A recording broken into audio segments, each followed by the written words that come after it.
I'm going to just give a bit of background to why we're here. I'm going to give a little introduction which is based on what I think is an incredible lack of professionalism and professional leadership in the built environment in my professional lifetime, and it cannot be allowed to continue. For a moment, let's be in the world, but also let's be in Edinburgh. And what will Edinburgh of the future look like? Meet Old Leaky, 2164. Norlock is back, where you all arrived at Waverley Station, and the Grassmarket is now the Watermarket. And my office at Gayfield Street is now on the waterfront, which is quite select, I think.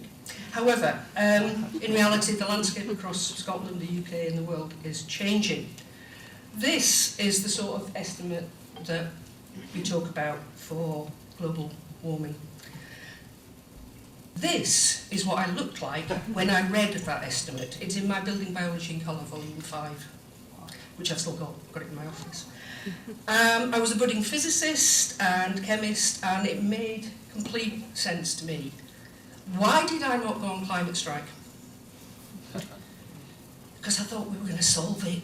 I thought that was the point. I thought that actually we were going to do something about it. We lay them out toy town style in joyless, monofunctional estates, we call them, devoid of richness and located away from essential services like shops, schools, places to hang out. Then we sell them to the highest bidder for the most profit, hoping they won't spot any of the flaws before the period of responsibility has run out. It gets worse. We're just doing it all the wrong way. We're building less than half the demand in the UK, and volume builders will not meet that demand. House builders con the public into buying hugely overpriced rubbish, the architectural equivalent of the Turkey Twizzler. If we were in Austria, we wouldn't be having this conference. 84% of all homes built in Austria are built by people acting individually or collectively to build their own homes. That's a population of 90 million, and not an odd little European country, one of the most valuable economies. We see community-led housing and self and custom build as being integral to this mission to encourage sustainable design, because I've not spoken to a group yet that didn't want to do something that was environmentally sustainable as part of why they didn't want the box homes that John was talking about earlier. In the course of the research for a book, I came across some fantastic contemporary projects in the UK, and the people that I've invited here today are able to describe some of those.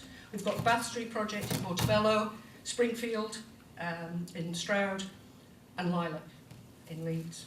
Lilac stands for low impact living in homes that are affordable and with a strong community. And I think we've realised all of those things. About 15 years ago, we got involved with supporting the Springhill Co-housing group in Stroud, where a group of ordinary people came together to act as their own developers to purchase a piece of land and go through the process of designing a very, very innovative car-free site of highly sustainable timber frame houses. When you talk to people about what they want about houses, most people say we want tall ceilings and we want big windows, we want space and light, so let's build that. We can build sustainably. We use zero fossil fuels, we're extremely well insulated, there's no central heating. All the cooking and water heating is done via electric, and that's all done via renewables. And we can innovate in a way that house builders can't. What we've done really is lay down a marker for a very different way of delivering permanently affordable housing through this mutual home ownership model. At a very high level, it's a really big deal because it essentially decommodifies housing. It essentially takes a housing unit out of the commercial market and puts it in the hands of a community developer. And one of the things that I want to focus on as well are the co-benefits that these kind of schemes deliver. And that's across energy, food, housing, transport, water, finance, whichever aspect of life you want to focus on. I'm very aware that there are not many in the way of community buildings in this area. And I think there is a lot to be said for starting to look at how to build community. Circular economy houses, resource efficient houses, low embodied houses, better performance houses. So wide remit, and always looking to get out there to the industry. I'm mainly here because of kind of the frustration of developers and the mentality towards house building and the lack of emphasis on community and sustainability. So seeing how we can change that. Stages in the process, particularly the early stages, where raising money is really difficult to get the idea conceived and developed to a point where you can begin to give it legs and to present it as a concept that can run. By 2036, an estimated 1 in 3 people in Scotland will be over the age of 65. I believe that we're building society's problems into our homes, and we're missing exciting opportunities to create diverse and nurturing spaces which genuinely transform lives. I know certain architects have tried this, and social landlords are actually the route to how we get better housing, because they look after a house long term. It is their asset, and it's the iceberg principle. What does it cost to build? What does it cost to run? What does it cost to maintain? And we know that 2/3, 3/4 of the cost is below the level. And this procurement legislation, as Gordon's just mentioned, is absolutely the killer of new housing in Scotland. It's designed to be cheap, cheap, cheap. And why aren't the council here? Why aren't the government here listening and enjoying and engaging in this conversation? We just need to be better at understanding why John's organisation wants to lend into the safest place to lend, and that's us acting collectively together. Our mutual model, which attempts to decommodify housing, but like building that economic equality, the economic democracy between our cooperative members. So that's a really important part of the jigsaw for me. But the thing that captures people's imagination is that we've committed to this financial model, which brings us all together. The finance part,